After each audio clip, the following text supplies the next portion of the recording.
In this slide, we'll see how a sinusoid, in this example, a cosine, can be decomposed into sum of two complex exponential. A cosine omega n plus phi is shown to be this. Why is this so? Well, all you need to do is to take in aej omega n plus phi and express it here first. And stack the other term. Let's color in blue now. Is this term. So this is nothing but employing the Euler's formula and putting theta as the thing inside this bracket. Now, when we add two of them together, the imaginary part, here is plus j sign, the other one is minus j sign, will cancel, leaving us with 2a cosine omega n plus phi on the top. Because the left hand side is only a, so we divide this expression by 2. So that's the reason why divided by 2. So in this equation, you will see that a cosine omega n actually is decomposed into two complex exponential. One is rotating anti-clockwise here, and one is rotating clockwise because the minus goes inside this omega. So that's why we are saying that actually complex exponentials are a more fundamental signal than cosines, because cosines and sines can be decomposed into complex exponential. Alright, now let's examine this pink term more carefully here. aej omega n plus phi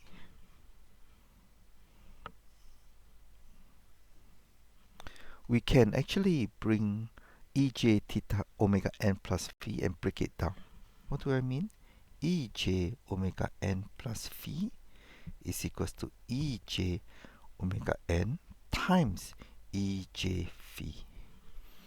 Okay, so this plus in this exponential term will break it into a multiplication of these two terms, and hence we can actually then bring this ej phi out. And what you realize is this very interesting equation over here, which now I will show you. This is the complex exponential, and it has an amplitude term, and this ej phi is the phase term. It is the phase that we need to shift this complex exponential by, and a over 2 is the amplitude that we need to multiply this complex exponential by. Okay, so we call this the magnitude at omega, and this phi is the phase at this omega frequency. The angular frequency of this complex exponential is, of course, is plus omega. Why is it plus omega? Because there's a minus omega here. Because now, if you look at the other guy in blue, this is ae minus j omega n plus phi. Now you have to be very careful here. And now rewrite this ae minus j omega n plus phi here. We can write it as ae minus j phi, because this minus distributes inside, e, j, and the minus can also go inside. So now we see that we have a complex exponential rotating at minus omega. So this is rotating clockwise, as opposed to the other guy which is rotating anti-clockwise.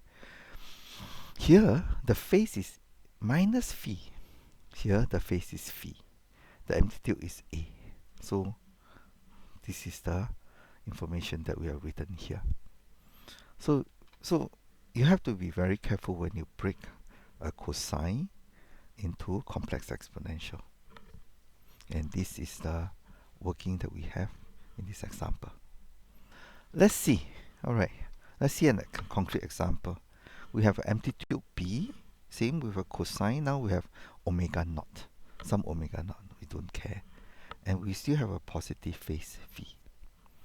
We already realized that we can break it into sum of two complex exponential. One is at positive frequency and one is at negative frequency here. Alright, now when we want to draw a diagram, we need to draw a diagram with the horizontal axis showing omega.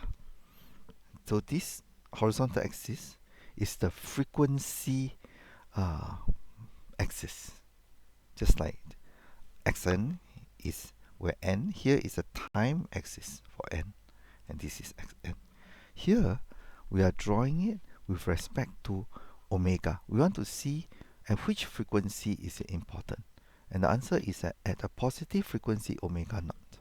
So here at positive frequency omega naught, we have an amplitude b over 2, because this is b divided by 2. Now I use a different color. This is b also divided by 2, but at the negative frequency. So at the negative frequency, which is negative omega naught, we have b over 2 as well. Well, what about the phase? So let me erase some of these first. The phase is, let's have it in blue first. The phase is plus phase at omega naught. So I'm going to draw here. At omega naught, we have a plus phase. And what about the other one, which is the negative frequency and the negative omega naught? We have minus moving in, minus phase. So you will see that the magnitude is an even function and the phase is an odd function, because we need it to be this way so that it will result in a real function on the left. Okay, if of course on the left is not a real function, then this phase doesn't need to be odd functions. Okay, let's have another example. Here again we have b cosine omega naught t.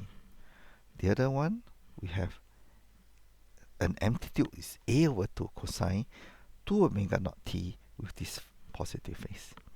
Well, let's do it one by one. The first one is broken down into b over 2, one with at positive angular frequency omega naught, and one b over 2 at negative omega naught. There's no phase because there's no phase shift here, plus 0, so we don't care about that. Now, so we are going to draw this b over 2 magnitude at omega naught. So at omega naught, it is here. So this is the first guy. And what about the second one? Let's draw in green. So this is at negative omega naught, we have b over 2. So now we have this one as a positive frequency b over 2.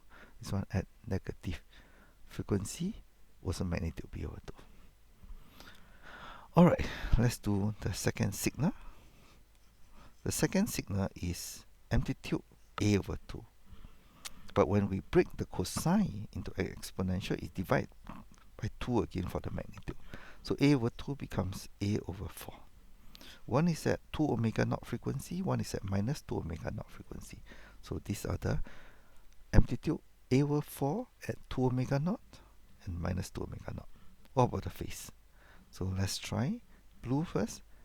At 2 omega naught, I have positive phi over 3. So this is here. At 2 omega naught, we have positive phi over 3. What about the other guy? At minus 2 omega naught, this minus also distributes. So this is minus phi over 3. So at minus 2 omega naught, the angle is minus phi over 3. So we break a cosine and another cosine into sum of complex exponential. We realize that when we want to visualize, we need to draw two diagrams. One is called a magnitude spectrum and one is called a phase spectrum. Along the horizontal axis is omega, radian per sample. And omega will go from 0 to positive pi and minus pi. That's, you'll realize it later. And At the different frequencies, we'll draw the magnitude associated with the equation that the cosine has been broken down into the complex exponential, the amplitude. Here's b over 2, and for the other one is a over 4. We need to draw two because one of the figure represents the magnitude and the other figure represents the phase. Okay, you have to learn how to do this in the tutorial and the exams. With that, thank you.